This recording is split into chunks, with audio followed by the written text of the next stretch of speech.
तो आज हम शुरू करने जा रहे हैं आत्म साक्षात्कार का विज्ञान। हरे कृष्णा माता जी, दंडवत प्रणाम। सभी भक्तों को दंडवत प्रणाम। पहले हमने शुरू किया था तो हमने इसका 1 यूनिट किया था। 1 यूनिट में हमारे 7 चैप्टर थे, वो हमने कंप्लीट किए थे। अब कोर्स के हिसाब से हमें 2 यूनिट और करना है, यूनिट 2 और यूनिट 3। तो एक में 3 चैप्टर हैं और दूसरे में भी 3 ही हैं, तो टोटल 6 चैप्टर हमें पढ़ने हैं अभी इस किताब के। उसके बाद जैसा और होगा तो देखेंगे समय के अनुसार। तो आज हमें पढ़ना है चैप्टर 8 है गुरु क्या है। तो आप सब लोग जानते ही हैं गुरु क्या है, क्योंकि कुछ पुराने भक्त हैं, जो नए हैं शायद उन्हें थोड़ा बहुत ना भी पता हो, लेकिन तकरीबन सब लोग काफी दिन से जुड़े हुए तो सभी को पता है कि गुरु क्या है। तो आज हमने इसके बारे में पढ़ना है कि गुरु क्या है, आखिर हमें गुरु क्यों बनाना चाहिए, क्या जरूरत है गुरु बनाने की। तो गुरु सबको चाहिए। अब हम कोई भी कार्य सीखते हैं, मान ली खाना पकाना या सिलाई कढ़ाई बुनाई, जो भी काम है, कंप्यूटर चलाना हो, पढ़ाई करनी हो, तो हर चीज के लिए गुरु चाहिए। हम स्कूल कॉलेज में जाते तो वहां पे भी हमें गुरु चाहिए। अपने आप तो नहीं कि हमारे पास पुस्तक है चलो भी हम घर में बैठ के पढ़ लेते हैं, गुरु की क्या आवश्यकता है। जब तक हमें गुरु नहीं पढ़ाएगा तो हमें समझ नहीं आएगा। तो हर चीज के लिए कोई ना कोई गुरु चाहिए, जो कि हमें कोई भी कार्य सीखना हो।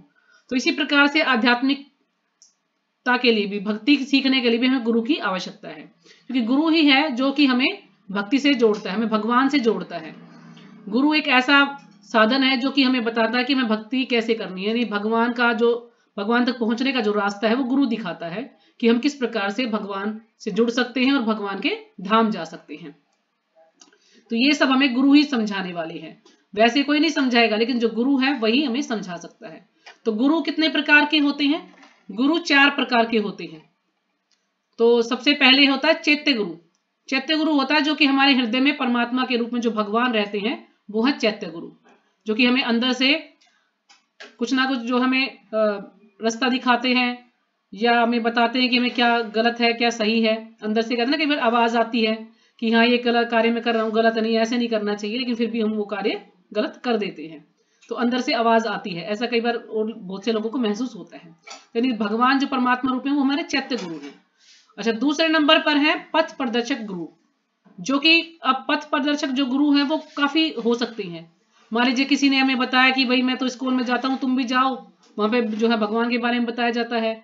या कोई भी हम रास्ते में जा रहे हैं, कोई भी हमें मिल जाए किसी प्रकार से, मान लीजिए कोई हमें कहे कि चलो गीता पढ़नी चाहिए, गीता बहुत अच्छी है, पढ़ना चाहिए। कोई कहे भागवतम पढ़ना चाहिए, या मान लीजिए कोई पढ़ रहा है तो हम उसे सुनते हैं, चलो मैं भी सुनता हूँ आज क्या बता रहा है ये।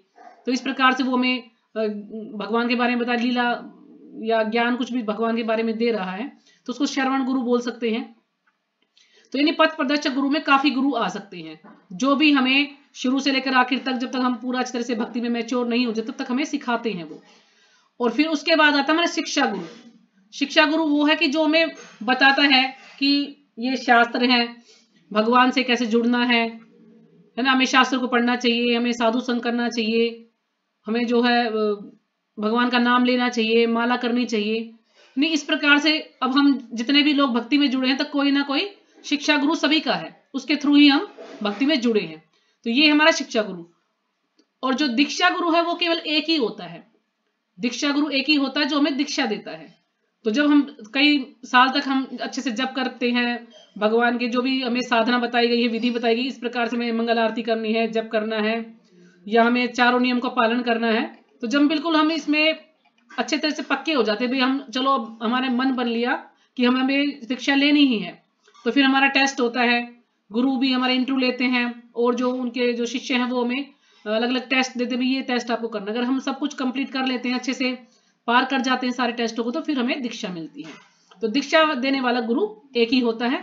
फिर वो हमें माला देता है, उस माला पे एक माला वो गुरु महाराज करते हैं और फिर हमें देते हैं कि आपको इस माला से अब जप करना है। उससे पहले हम कोई भी लकड़ी की माला लेते हैं, उससे जप करते हैं, लेकिन जब हमारी दीक्षा हो जाती है तो हमें तुलसी की माला मिलती है, और जो कि गुरु महाराज हमें अपने हाथ से देते हैं। और फिर हमें एक अलग से नाम दिया जाता है, जो भी हमारा नाम है, जिस भी अक्षर से नाम है, तो उसी अक्षर से हमें आध्यात्मिक नाम दिया जाता है। और उसके बाद फिर हम समझो कि हमने इसमें एडमिशन ले लिया है, हमारी शुरुआत हो चुकी भक्ति में। कहते जब गुरु हमें दीक्षा देता है तो हमारे जितने भी पाप कर्म है गुरु अपने ऊपर उनको ले लेता है, हमारे सारे पाप कर्म गुरु महाराज ले लेते हैं, लेकिन उसके बाद हम जो भी गलतियां करते हैं, कुछ भी करते हैं, तो वो सिर्फ हमें सहन करना पड़ता है। अब कभी कोई ये सोचेगा, अरे ये सुना भी गुरु महाराज हमारे पाप कर्म लेते हैं, तो फिर हम कष्ट क्यों पा रहे हैं? तो उसमें कुछ हमारी गलतियां भी होती हैं, कुछ हमारे पाप कर्म भी होते हैं। तो जरूर नहीं कि सारा ही, अगर गुरु ने हमें अच्छे से बताया है, अच्छे से विधि विधान कर रहे हैं, तो हमारे पाप कर्म कम हो सकते हैं। लेकिन गुरु ने हमें बता दिया, हमने दीक्षा ले ली और फिर बैठ गए, अरे ठीक है कल कर लेंगे, परसों कर लेंगे, मतलब अच्छे से हम साधना नहीं करते, तो फिर उसका फल भी हमें भुगतना पड़ता है, और गुरु महाराज को भी उसका फल भुगतना पड़ता है। जैसे एक बार गोपाल कृष्ण महाराज के नखून काट रहे थे अर्चित प्रभु, तो जैसे उन्होंने नखून काटा तो उनका जो नखून जो है ज्यादा कट गया, तो गुरु महाराज जो एकदम चिल्लाए, तो अर्चित प्रभु डर गए। अर्चित प्रभु ने कहा कि महाराज मुझे क्षमा कीजिए, मेरे से इतना बड़ा अपराध होगा कि आपका नखून ज्यादा कट गया। तो गुरु महाराज ने क्या कहा, नहीं नहीं, ये आपकी कोई गलती नहीं है, ये जरूर मेरे किसी शिष्य ने जो है नियम तोड़ा है, इस कारण से मेरा नखून कटा है। यानी गुरु महाराज को भी सहन करना पड़ता है यदि हम अच्छे से भक्ति नहीं करते हैं, साधना अच्छे से नहीं करते हैं तो, और हमें भी जो है कष्ट सहन करना पड़ता है। लेकिन सुना यही गया है कि गुरु महाराज कहते हैं जब हमारी दीक्षा होती है, दीक्षा दे, तो सारे हमारे जितने भी पाप कर्म है, जितना भी कष्ट है, सब गुरु महाराज अपने ऊपर ले लेते हैं। लेकिन हमें भी फिर अच्छे से साधना करनी चाहिए, तभी उसका पूरा फल हमें मिलेगा। तो ठीक है, आज हम गुरु के बारे में पढ़ते हैं। गुरु क्या है? समस्त शास्त्रों में गुरु को भगवान के समान स्वीकार किया गया है, परंतु गुरु कदापि यह नहीं कहते कि मैं भगवान हूं। शिष्यों का कर्तव्य है कि गुरु का ठीक उसी प्रकार सम्मान करना जैसा सम्मान भगवान का होता है, परंतु गुरु कभी नहीं सोचते। तो यहां पर बताया गया कि गुरु जो है भगवान के समान ही उनका सम्मान करना चाहिए, गुरु की पूजा करनी चाहिए भगवान के समान ही। लेकिन वो भगवान नहीं होते हैं, लेकिन भगवान के समान ही उनको आदर देना चाहिए, ये एक शिष्य का कर्तव्य होता है। लेकिन गुरु का भी कर्तव्य होता है कि वो अपने आप को भगवान ना समझे। जैसे जो आजकल के तथाकथित गुरु बने हुए हैं, वो क्या करते हैं, वो कहते हैं थोड़ा सा कुछ कार्य दिखाएंगे, चमत्कार, तो कहेंगे मैं भगवान हूं, मेरी पूजा करो। और जो कुछ लोग भ्रमित हो जाते हैं, अक्सर ज्यादातर माताएं भ्रमित होती हैं, वो उनको ही पूजने लग जाते हैं कि भगवान है। लेकिन जो अपने आप को भगवान कहता है, वास्तव में वो भगवान नहीं है, वो गुरु कहलाने के लायक नहीं है। ऐसे व्यक्ति को गुरु कभी नहीं बनाना चाहिए जो अपने आप को भगवान मानता है। और जो प्रपाद जी थे, प्रपाद जी को भी जो है गुरु के समान ही सम्मान दिया करते थे उनके जो शिष्य थे। लेकिन प्रपाद जी ने कभी ये नहीं कहा कि मैं भगवान हूं, मेरी सेवा करूं। प्रपाद जी हमेशा यही कहते थे कि मैं जो है भगवान के दास का दास हूं, मैं तो भक्त बनने का प्रयास कर रहा हूं, मैं जो है भगवान नहीं हूं। लेकिन प्रपाद जी उनको इसलिए ये सारे कार्य करने देते ताकि उनको गुरु की कृपा मिले और वो कुछ शुद्ध हो जाएं और अच्छे से भक्ति कर पाए। तो इसलिए कुछ भक्त उनके पैर भी छूते थे, है ना, उनकी अच्छी सेवा भी करते थे, कुछ लोग मालिश भी करते थे, कुछ भक्त उनके तो अच्छी तरह से गुरु की सेवा करते थे। प्रपाद जी ने इसलिए उनको ये सब बोला था ताकि वो शुद्ध हो जाएं, तो इसलिए वो प्रपाद जी की सेवा करते थे। तो इसी प्रकार से प्रपाद जी ने हमें भी सिखाया है कि हम सबको भी गुरु महाराज की सेवा करनी चाहिए। यदि हम कहते ना वपू सेवा नहीं कर सकते तो हम वाणी सेवा कर सकते हैं। कैसे? यानी हम उनका संग प्राप्त नहीं कर सकते, मान लीजिए गुरु दूर हैं या हमारी परिस्थिति ऐसी हम उनसे मिलने नहीं जा सकते, तो फिर हम वाणी के द्वारा यानी उनके जो लेक्चर हैं वो हम सुन सकते हैं कि वो उन्होंने क्या बताया है। और यूट्यूब पे आजकल सुविधा है, काफी लेक्चर है, तो हम उनको सुन के जो है उनका वाणी संग कर सकते हैं। परंतु गुरु कभी नहीं सोचते मेरे शिष्यगण मुझे वही सम्मान दे रहे हैं जैसा भगवान को अर्पण किया जाता है। ठीक है ना, गुरु कभी नहीं सोचते, लेकिन शास्त्रों में है कि गुरु का सम्मान हमें भगवान के तरह से सम्मान करना चाहिए। अतः मैं भगवान बन गया हूं, जैसे ही वह सोचता है वह भगवान के स्थान पर कुत्ता बन जाता है। यदि कोई गुरु अपने आप ने सोचता कि मैं तो भगवान बन गया हूं, मेरी तो अच्छे से पूजा हो रही है, सेवा हो रही है, तो ऐसा व्यक्ति कुत्ता बन जाता है। यहाँ प्रपाद जी ने कहा है, बड़े कठोर शब्द हैं, कोई सुनेगा तो सोचेगा कि ये क्या बोल रहे हैं, लेकिन प्रपाद जी ने बोला है कि अगर ऐसा व्यक्ति सोचता है तो वो कुत्ते के समान है, वो कुत्ता बन जाता है। तो जैसे हम प्रार्थना करते जब बोलते हैं ना ओम अज्ञानतिमिरान्धस्य, तो यहाँ पर ये श्लोक दिया गया है, ओम अज्ञानतिमिरान्धस्य ज्ञानांजन शलाकया चक्षुरुन्मीलितं येन तस्मै श्री गुरुवे नमः। तो इसका अर्थ है मैं महान अंधकार रूपी अज्ञानता में उत्पन्न हुआ था। यानी जो एक शिष्य है वो कहता है गुरु से कि मैं महान अंधकार रूपी अज्ञानता में उत्पन्न हुआ था, अंधकार में, क्योंकि जब तक हम भक्ति से नहीं जुड़ते हम अंधकार में ही हैं सब लोग, है ना, सारे उल्टे कार्य करते हैं क्योंकि उनको भगवान के बारे में ज्ञान भी नहीं होता। और वो सब तमोगुणी होते हैं जो कि अज्ञानता में रहते हैं। पर मेरे आध्यात्मिक गुरु ने ज्ञान की अंजन रूपी शलाका से मेरे नेत्र खोल दिए हैं। अब ज्ञान की अंजन रूपी शलाका क्या है? प्रकाश। अंजन मीन्स प्रकाश, यानी ज्ञान की जो प्रकाश रूपी जो शलाखा है यानी मशाल है, उसने मेरे नेत्र खोल दिए हैं। यानी गुरु महाराज ने हमें ज्ञान दिया है, ज्ञान के जो प्रकाश है उसके द्वारा हमारे जो है नेत्र खुल गए हैं। मैं उनकी सादर वंदना करता हूं, तो मैं उनको सादर नमस्कार करता हूं, वंदना करता हूं। अज्ञान शब्द का अर्थ है मूर्खता अथवा अंधकार, कि हम अंधकार में हैं या हम मूर्ख हैं। इस प्रकार से हम इसे कुछ तरह से समझ सकते हैं कि अब तक हम अंधकार में ही थे। यदि इस कमरे में विद्युत प्रकाश तत्काल लुप्त हो जाए तो हम यह नहीं कहेंगे सकेंगे कि हम अथवा अन्य दूसरे लोग कहाँ बैठे हुए हैं। अब एक कमरा है, कमरे के अंदर यदि बिजली चली जाए, एकदम से अचानक बिजली चली जाए, तो वहां पर मान लीजिए और भी लोग बैठे हो, तो क्या हम उनको देख पाएंगे कि यहाँ पर कौन बैठा है ना, और कौन लोग बैठे? अंधेरे में हमें कुछ भी नहीं दिखाई देगा। लेकिन जैसे ही प्रकाश आएगा, बिजली आएगी, तो हमें सब कुछ दिखाई देगा। तो इसी प्रकार से जब तक हम गुरु से नहीं जुड़ते हैं तो हम अंधकार में होते हैं, लेकिन गुरु महाराज हमें जो है ज्ञान के प्रकाश द्वारा हमारी आंखों को खोल देते हैं। प्रत्येक वस्तु भ्रमित हो जाएगी, उसी प्रकार हम सब इस संसार के भीतर अंधकार में हैं, जो तमस जगत है। यानी अंधकार को क्या कहा है? तमस जगत है, इसकी तुलना की गई है। तमस या तिमिर का अर्थ है अंधकार, यानी तमस का अर्थ है अंधकार में। ये जो पूरा संसार है एक अंधकार की तरह से है, तमस जगत है, यानी अंधकार, अज्ञानता का संसार है या अंधकार का संसार है, कैसे भी बोल सकते हैं। यह भौतिक संसार अंधकारपूर्ण है, अतएव यहाँ प्रकाश के लिए सूर्य अथवा चंद्रमा की आवश्यकता पड़ती है ना। ये भौतिक संसार क्या है? यहाँ पर अंधकार ही है, तो यहाँ पर हमें चंद्रमा और सूर्य की आवश्यकता पड़ती है। लेकिन जो भगवान का धाम है वहां पर न बिजली की आवश्यकता है, न पानी की आवश्यकता, किसी चीज की कोई भी आवश्यकता नहीं है, क्योंकि भगवान का जो प्रकाश है, भगवान का जो तेज है वो इतना है कि वो उनसे उनका जो पूरा लोक है वो जगमगाता है। वहां पर कोई बिजली की आवश्यकता नहीं कि वहां पर बल्ब लगे हुए हैं, नहीं नहीं, वो वहां पर वैसे ही जगमगाता रहता है, किसी प्रकार की कोई भी कमी वहां पर नहीं होती है। वैसे एक और जगत है जिसे आध्यात्मिक जगत कहते हैं, जो इस अंधकार के परे है। श्री कृष्ण ने श्रीमद् भगवद गीता 15.6 में उस जगत का वर्णन इस प्रकार करते हैं। न तद्भास्यते सूर्यो न शशांको न पावकः यद् गत्वा न निवर्तन्ते तद्धाम परमं मम। मेरा वह धाम न सूर्य न चंद्रमा और न ही अग्नि के द्वारा प्रकाशित होता है। जो मेरे उस धाम में पहुंच जाता है वह पुनः इस भौतिक जगत में नहीं लौटता। तो भगवान कह रहे हैं कि वहां पर न बिजली की, न सूर्य की, न चंद्रमा, किसी चीज की कोई आवश्यकता नहीं है। लेकिन जो भगवान के धाम पहुंच जाता है दोबारा से उसका जन्म नहीं होता है। गुरु का कार्य है, अब यहां पर बता रहे गुरु का कार्य क्या है। तो गुरु का कार्य है शिष्यों को अंधेरे से प्रकाश में लाना, यानी जो हम अंधकार में रहते हैं, अज्ञान में हम हैं, हमें अंधेरे से प्रकाश में लाते हैं, हमें ज्ञान देते हैं भगवान के बारे में। वर्तमान समय में अज्ञानता के कारण प्रत्येक व्यक्ति कष्ट पा रहा है। अब कुछ लोग हैं वो कष्ट क्यों पा रहे हैं? अज्ञानता के कारण। क्यों? क्योंकि उनको ज्ञान ही नहीं है कि भगवान कौन है, मैं कौन हूं, मैं कहां से आया हूं, कहां जाऊंगा और मेरा कार्य क्या है, मेरा धर्म क्या है, मुझे क्या करना चाहिए, उसे कुछ नहीं पता। वो सिर्फ उसको ये पता है कि मुझे सुबह उठना है, नौकरी करनी है, बच्चों पैदा करने हैं, बच्चों को पालना है बस, और खाना है और सो जाना है। ये जो 4 कार्य जो पशु करता है वही ये 4 कार्य भी मनुष्य करता है। उसको इतना ज्ञान है जब तक वो भगवान से नहीं जुड़ता, तो इसलिए वो अज्ञान में ही रहता है। जैसे किसी को अज्ञानतावश कोई रोग हो जाता है ना, मान लीजिए किसी को कोई रोग होगा तो वो कष्ट पा रहा है, उसको ज्ञान ही नहीं है कि वो रोग कैसे हुआ, उसको जानने का प्रयास भी नहीं करता आखिर मैं बीमार क्यों हुआ।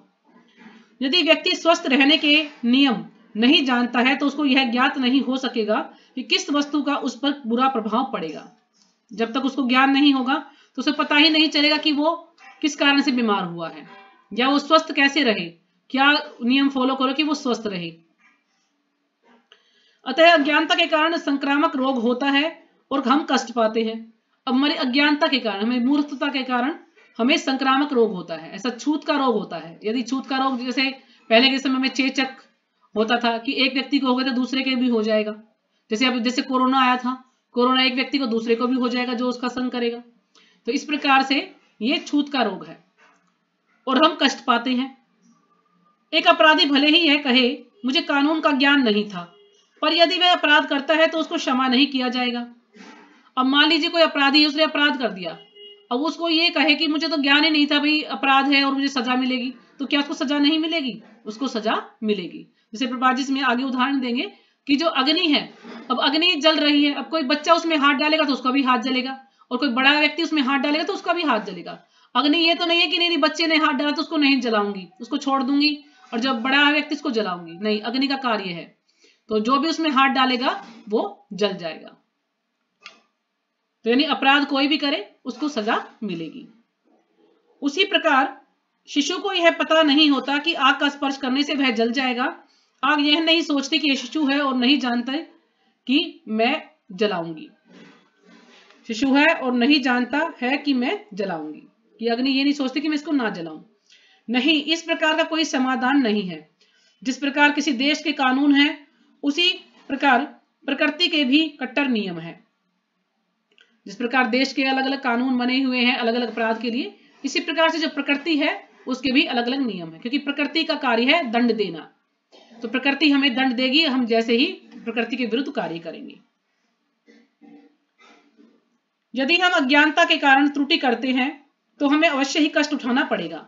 यह नियम है, चाहे वह किसी देश का कानून हो या प्रकृति का कानून हो। यदि हम उनका उल्लंघन करेंगे तो कष्ट उठाना ही पड़ेगा।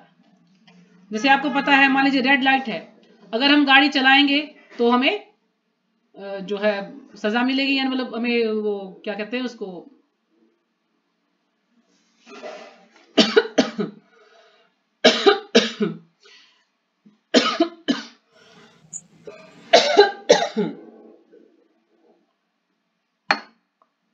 अगर हम रोड पे गाड़ी चलाएंगे, रेड लाइट को क्रॉस करेंगे तो हमें सजा मिलेगी। वो बोलते हैं कि नहीं आपने जो है गाड़ी क्रॉस किया, पुलिस वाले में पकड़ लेंगे। लेकिन यदि वहां से कोई कुत्ता चला जाता है तो कुत्ते को कोई भी अपराध नहीं लगता है।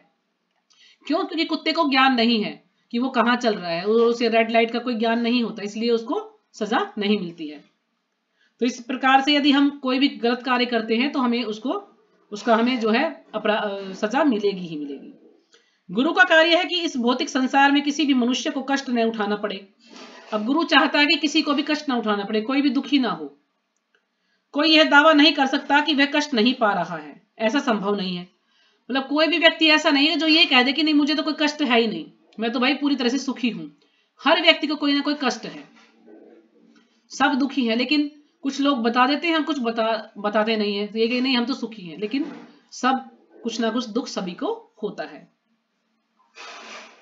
इस भौतिक संसार में 3 प्रकार के कष्ट हैं, आदि आध्यात्मिक कष्ट, आदि भौतिक कष्ट और आदि दैविक कष्ट। जैसे हमने कल भी चर्चा की थी।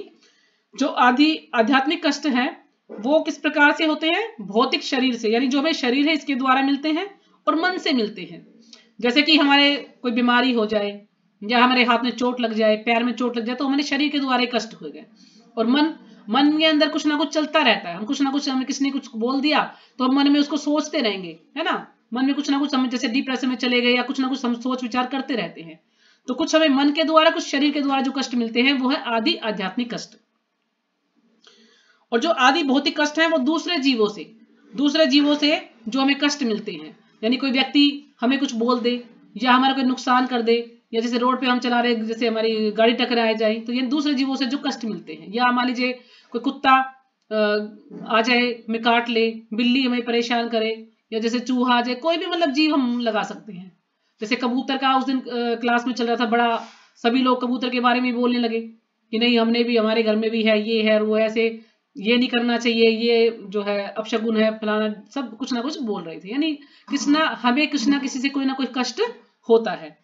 फिर है आदि दैविक कष्ट। आदि दैविक कष्ट जो है कि हमें प्रकृति के द्वारा मिलते हैं। यानी जी मान लीजिए तूफान आ गया, भूकंप आ गया, बाढ़ आ गई, या कहीं पर किसी इतने सारे लोग हैं जो उनकी कहीं पर मृत्यु हो जाती, कोई रेल पलट गई, कोई बस पलट गई, ऐसे कुछ ना कुछ जो कार्य हमें होते हैं वो सब प्रकृति के द्वारा हमें भोगने पड़ते हैं। जैसे यहाँ पे उदाहरण दिया है प्रभुपाद जी ने कि प्रकृति की शक्ति के कारण ये कष्ट मिला करते हैं। हमें मानसिक उलझनों से कष्ट प्राप्त हो अथवा हमें दूसरे जीव पीड़ा दे, जैसे कि चींटी है, मच्छर है या मक्खियां हैं इत्यादि, अथवा हमको किन्हीं दैवी शक्तियों के कारण कष्ट मिले। कभी वर्षा नहीं होती तो कभी बाढ़ आ जाती है, तो कभी भीषण गर्मी या भीषण जाड़ा पड़ने लगता है। प्रकृति के द्वारा अनेक प्रकार के कष्ट थोपे जाते हैं। इस प्रकार संसार में 3 प्रकार के कष्ट होते हैं और प्रत्येक जीव इनमें से किसी एक अथवा 2 या अथवा तीनों के कारण दुख पा रहा है। कोई यह नहीं कह सकता कि वह पूर्ण रूप से इन कष्टों से मुक्त है। तब हम जिज्ञासा कर सकते हैं कि जीव कष्ट क्यों उठा रहे हैं। उत्तर है अज्ञानता के कारण। तो हम कष्ट क्यों उठा रहे हैं? अज्ञानता के कारण, क्योंकि हमें ज्ञान ही नहीं है कि हम दुखी हैं और हम क्यों इन कष्टों को सहन कर रहे हैं। क्यों? क्योंकि हम कभी जिज्ञासा ही नहीं करते, कभी सोचते ही नहीं है आखिर मुझे कष्ट क्यों मिल रहा है, आखिर मेरा जन्म क्यों हुआ है, मैं क्यों आया हूं ये कष्ट भोगने के लिए। कभी हम सोचने का प्रयास नहीं करते, कभी हम प्रश्न नहीं पूछते हैं। तब हम जिज्ञासा कर सकते हैं कि जीव कष्ट क्यों उठा रहे हैं। उत्तर है अज्ञानता के कारण। वह ये नहीं सोचता कि मैं त्रुटियां कर रहा हूं और मैं पाप में जीवन व्यतीत कर रहा हूं, इसलिए मुझे कष्ट हो रहा है। अतः गुरु का प्रथम कार्य है शिष्य को इस अज्ञानता से छुटकारा दिलाना। तो गुरु का क्या कार्य है? शिष्य को अज्ञानता से छुटकारा दिलाना, यानी इसको ये बताना कि जो 3 प्रकार के कष्ट है किस कारण से तुम भोग रहे हो, क्यों सहन कर रहे हो।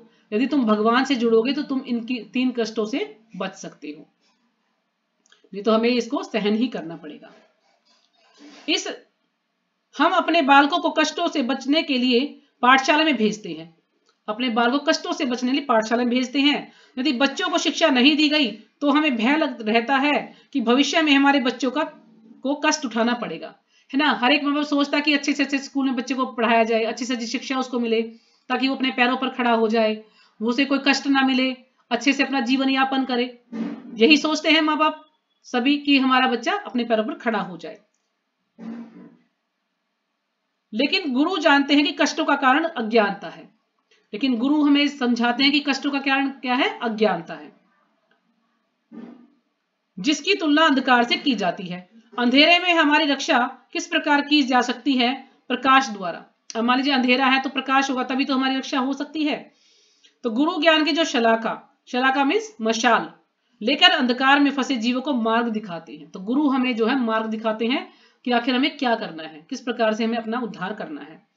यह ज्ञान अंधकार रूपी अज्ञानता के कष्टों से उनको मुक्ति प्राप्त कराता है। जब हमें भगवान के बारे में ज्ञान हो जाएगा, हमें अपने बारे में ज्ञान कि हम कौन है, तो फिर हम क्या है कि हमें मुक्ति प्राप्त हो जाएगी। हम इस भवसागर को पार करके भगवान के धाम चले जाएंगे। कोई पूछे क्या गुरु बनाना परम आवश्यक है? वेदों से हमें सूचना प्राप्त होती कि ऐसा करना आवश्यक है। यानी मुंडक उपनिषद में बताया गया है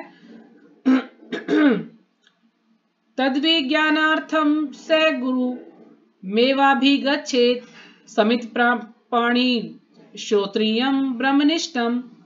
वेद हमें एक विशेष गुरु को ढूंढने का परामर्श देते हैं, किसी भी सामान्य गुरु को नहीं। वेद कहते हैं कि हम किसी भी सामान्य व्यक्ति को गुरु ना बनाएं। हमें एक गुरु जब बनाते हैं तो हमें अच्छे से छानबीन करके देखभाल करके हमें गुरु बनाना चाहिए। ऐसा नहीं कि हम किसी को भी गुरु बना लें और फिर बाद में पछताएं। नहीं, हमें अच्छी तरह से उसको परख कर तब हमें गुरु बनाना चाहिए।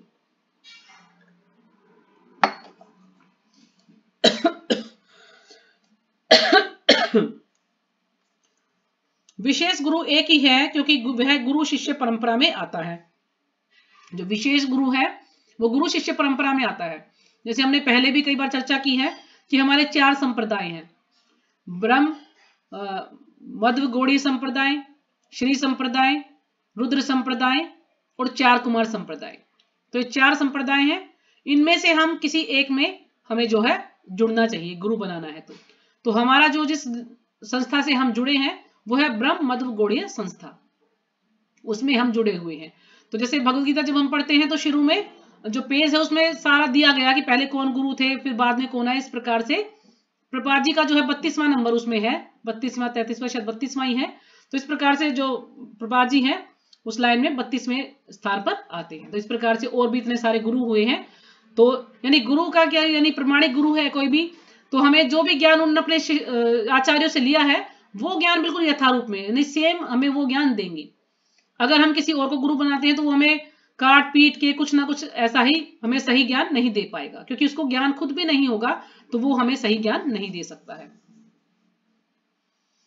जैसे 5000 वर्ष पूर्व व्यासदेव और भगवान श्री कृष्ण ने जो शिक्षा दी वही शिक्षा आज भी दी जा रही है। अब 5000 साल पहले, तो ये किताब काफी दिन पहले लिखी गई थी, लेकिन लगभग अभी हम हिसाब लगाएं तो लगभग ज्यादातर जो हमारे जो वरिष्ठ वैष्णव बताते 5,500। तो हम इसको जैसे सचिव एक बार बता रहे थे कि शायद 5,539 या 38 के लगभग इतना समय हो चुका है इसको, जो व्यासदेव जी ने जो हमें ये ज्ञान दिया था। व्यासदेव और भगवान श्री कृष्ण ने जो शिक्षा दी वही शिक्षा आज भी दी जा रही है।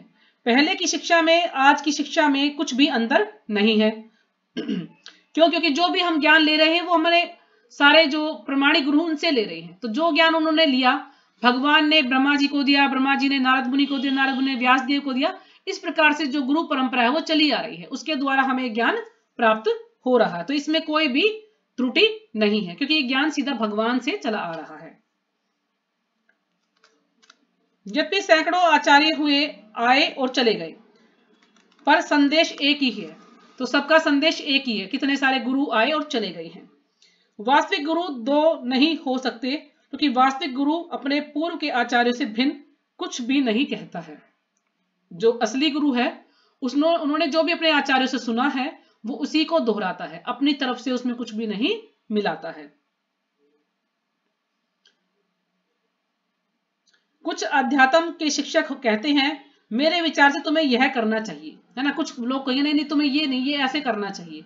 तो यानी जो गुरु होता है, वास्तविक गुरु, ना ही उसमें वो कुछ मिलावट करता है, जो जैसा सुना वैसा ही देगा।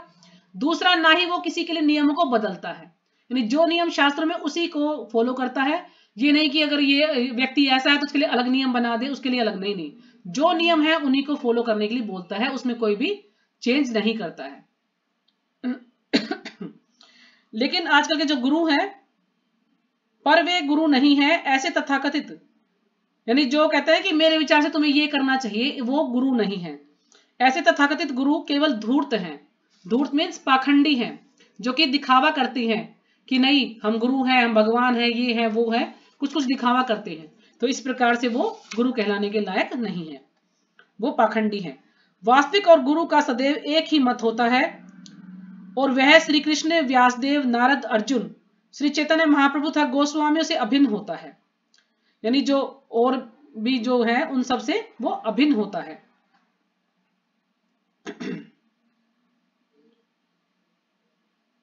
5000 वर्ष पहले भगवान श्री कृष्ण ने श्रीमद् भगवद गीता कही और व्यासदेव ने इसे लिखा। अभिन्न का मतलब है यानी जैसा हमने सुना है वैसा ही जो वास्तविक गुरु है वो सेम वैसा ही ज्ञान देगा। अभिन्न का अर्थ ये, और भिन्न हो जाएगा यानी अलग हो जाएगा, और अभिन्न यानी सेम, ऐसा कैसा ही। यानी जो हमारे जो आचार्यों का नाम दिया, श्री कृष्ण, फिर व्यासदेव, और फिर नारद मुनि और अर्जुन और श्री चैतन्य महाप्रभु, तो सबने जो ज्ञान सुना वही ज्ञान हमें दिया है। 5000 वर्ष पहले अब भगवान श्री कृष्ण ने श्रीमद् भगवद गीता कही और व्यासदेव ने इसे लिखा। तो मैंने बताया था कि व्यासदेव ने इसको लिखा था, और व्यासदेव ने इसको किस समय लिखा था?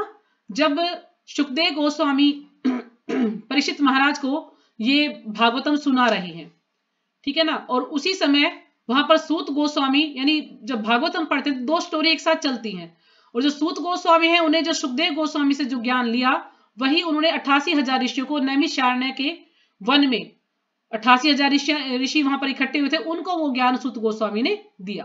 तो जब दोबारा जब सुखदेव गोस्वामी यानी परीक्षित महाराज को जब ये ज्ञान दे रहे थे तो व्यासदेव जी ने उस ज्ञान को इसको हमें लिखित रूप में दिया।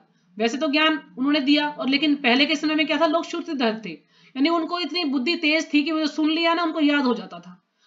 लेकिन आजकल हम ऐसे हैं कि हमें कितना भी हम पढ़ ले लेकिन हम फिर भी भूल जाते हैं। क्यों? क्योंकि हम इतने शुद्ध नहीं है, हमारे अंदर इतनी बुद्धि नहीं दी है कलयुग के प्राणियों के अंदर कि हम उसको याद रख सकें। तो इसलिए जो है व्यासदेव जी ने देखा कि अब जो कलयुग आएगा तो उसमें लोगों के अंदर इतनी बुद्धि नहीं होगी, तो इसलिए उन्होंने शास्त्रों को हमें लिखित रूप में दिया है। दिया तो भगवान नहीं है उनको, लेकिन व्यासदेव ने हमें लिखित रूप में उसको दिया है। और उसको लिखा किसने है? उसको लिखा है गणेश जी ने, क्योंकि गणेश जी कहते हैं बड़ी फास्ट राइटिंग है गणेश जी की। तो व्यासदेव जी ने कहा कि आप इसको लिखिए, तो गणेश जी ने कहा कि अगर आप जहां पर रुक गए तो मैं भी रुक जाऊंगा। तो लेकिन व्यासदेव जी ने कहा कि आप जो है समझ समझ के लिखेंगे, मैं बोलता हूं और आप समझ समझ के। तो गणेश जी फिर लिखने लगे समझ समझ के, तो इसलिए वो अच्छे से उसको लिख पाए और व्यासदेव जी उनको बताते रहे। क्योंकि गणेश जी कहते हैं बड़े फास्ट राइटिंग है उनकी, बड़ा तेज लिखते हैं वो, तो उन्होंने अच्छे से उसको लिखा। श्री व्यासदेव ने यह नहीं कहा यह मेरा मत है, व्यासदेव ने कहीं पर भी यह नहीं कहा कि ये मेरा मत है, वरन उन्होंने लिखा श्री भगवान उवाच। आप देखिए कहीं भी चाहे भागवतम हो भगवदगीता, तो यहाँ पर ये लिखा भगवान उवाच, यानी भगवान ने कहा। जो भी व्यासदेव ने लिखा वह पहले स्वयं भगवान के द्वारा कहा गया था। श्री व्यासदेव ने अपने स्वयं के विचारों को नहीं लिखा, यानी व्यासदेव के कोई विचार नहीं थे, उन्होंने जो भगवान से सुना उसको सेम बिल्कुल एज इट इज रूप में, यानी यथारूप में हमें दिया है। फलस्वरूप श्री व्यासदेव गुरु हैं, वे श्री कृष्ण के शब्दों के अर्थ का अनर्थ नहीं करते, परंतु भगवान के शब्दों को यथारूप हम तक पहुंचाते हैं। यदि हम किसी को एक तार भेजें तो उसे पहुंचाने वाले व्यक्ति को न तार सुधारना पड़ता है, न ही शब्दों का संपादन करना पड़ता है, और न ही तार में कुछ शब्द जोड़ने की आवश्यकता होती है। तो जैसे पहले के समय में टेलीग्राम होते थे ना, उसको तार कहा गया है। अब तो फोन की सुविधा हो गई है, फोन से हम किसी भी समय बात कर सकते हैं, कोई भी अपना मैसेज भेज सकते हैं। लेकिन पहले के समय में टेलीग्राम होते थे, यानी टेलीग्राम करते थे, तो यानी जिसको जो भी बात कहनी है वो ऐसे कैसे उसको भेज दिया, जो भी हमें बोलना है, यानी उसमें कोई भी चेंज नहीं करता था। कोई भी मतलब जो बोल दिया वो वैसा का वैसा दूसरे व्यक्ति को पहुंच जाएगा, कि हम उसमें कुछ चेंज नहीं करेंगे अपनी तरफ से कि उसने ऐसा लिखा है या हम उसको पढ़ेंगे, नहीं, जैसा था वैसा ही उसको दे देंगे। तो इस प्रकार से जो एक ज्ञान है, जैसा हमारे आचार्यों से हमारे गुरुओं ने सुना वैसा ही उस रूप में ही हमें दिया है। तो यानी व्यासदेव ने जैसा भगवान से सुना उसको उसी रूप में हमें दिया है। यानी उसमें उनको कोई सुधारना नहीं पड़ा कि अक्षर सही नहीं लिखे हैं, ये गलती है तो उसको ठीक करूं, या इसको मैं जो है कुछ इसमें ऐड कर दूं, मतलब उन्होंने ऐसा कुछ भी नहीं सोचा, जो उन्होंने सुना वही बताया है। तो वह व्यक्ति तार केवल पहुंचा भर देता है ना, वो जो व्यक्ति का जो कार्य है तार पहुंचाने का, तार पहुंचाता, उसमें कोई भी चेंजेस नहीं करता है वो।